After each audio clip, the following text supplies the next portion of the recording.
Hi friends! பிரபலமான பாட்டு நிகழ்ச்சியில ரொம்ப ஃபேமஸா இருக்கிறது யாரு அப்படின்னு பார்த்தீங்கன்னா, அது நம்ம சென்னை சேர்ந்த திவினேஷ் தாங்க. டிக்கெட் டூ ஃபினாலே ரவுண்ட் அப்படின்னு பார்த்தீங்கன்னா, ரொம்ப அருமையா அர்ச்சனா அவர்கள் அறிவிச்சிருந்தாங்க. 5 பேர் பார்த்தீங்கன்னா, இறுதிப் போட்டியில பாடுவாங்க. இப்ப இருக்க பார்த்தீங்கன்னா, 10 பேர் இருக்காங்க குழந்தைகள்.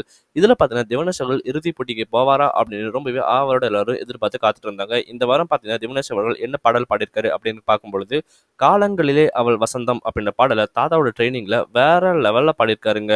பழைய பாடல் எடுத்து பாடுறதுல நம்ம கில்லாடி இருக்க திவினேஷ் சூப்பரா பாடி எல்லாரோட மனசையும் கவர்ந்து இழுத்திருக்காரு. "காலங்களே அவள் வசந்தம், கலைகளிலே அவள் ஓவியம்" அப்படின்ற திரைப்படத்துல இருந்து சூப்பரா அருமையான பாடல வேற லெவல்ல பாடியிருக்காரு. டிக்கெட் டூ ஃபினாலே ரவுண்ட்ல. இறுதிப் போட்டிக்கு போறதுக்கு பார்த்தீங்கன்னா, மொத்தமா 5 போட்டியாளர்கள்ல ஆல்ரெடி பார்த்தீங்கன்னா, திவினேஷ் அவர்கள் கன்ஃபார்மா போயிருவாரு அப்படின்றது எல்லாத்துக்குமே தெரியும். அது மட்டும் இல்லாம யோகா ஷெர்வால் சூப்பரா பாடி நிச்சயமா போறதுக்கு நெறைய வாய்ப்புகள் இருக்குங்க.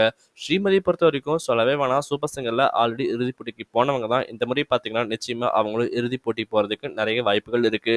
3வது மற்றும் 4வது இடத்துக்கு தான் ரொம்ப பெரிய அளவுல கஷ்டம். கடைசி இடத்துக்கு ரொம்ப பெரிய அளவுல கஷ்டமா போயிட்டு இருக்கு. ஹேமமித்ரா பொறுத்தவரைக்கும் வெளிநாட்டிலிருந்து வந்து தன்னோட திறமையை காமிச்சு இறுதிப் போட்டிக்கு போறதுக்கு நெறைய வாய்ப்புகள் இருக்குங்க. கடைசி இடத்துக்கு தான் ரொம்பவே கடும் போட்டி நிலவிட்டு இருக்கு. ஊட்டி பட்டுட்டும் செல்லமலைக்கு பார புவனேஷ் அவர்கள் நீக்கப்பட்டிருக்காரு அப்படின்ற தகவல் வெளியாயிருக்குங்க. எப்படியோ பார்த்தீங்கன்னா, திவினேஷ் அவர்கள் இறுதிப் போட்டிக்கு போயிட்டாரு. ரொம்ப சந்தோஷத்த குடுத்திருக்கு. யாருக்கெல்லாம் பார்த்தீங்கன்னா திவினேஷ் ரொம்ப பிடிக்குமோ மறக்காம கமெண்ட் பண்ணுங்க. அவரு ரூ. 10,00,000 மதிப்புள்ள இறுதிப் போட்டியில வெல்வாரா அப்படின்றதையும், முதல் பரிசு வெல்வாரா அப்படின்றத கமெண்ட் பண்ணுங்க. உங்க கமெண்ட்ஸ் நாங்க ரொம்பவே ஆவலோட எதிர்பார்த்து காத்துட்டு இருக்கோம். மேலும் திவினேஷ் பற்றிய தகவலை பெற நம்ம சேனலை லைக் பண்ணுங்க, சப்ஸ்கிரைப் பண்ணுங்க, ஃபாலோ பண்ணுங்க, ஷேர் பண்ணுங்க. நன்றி, வணக்கம்.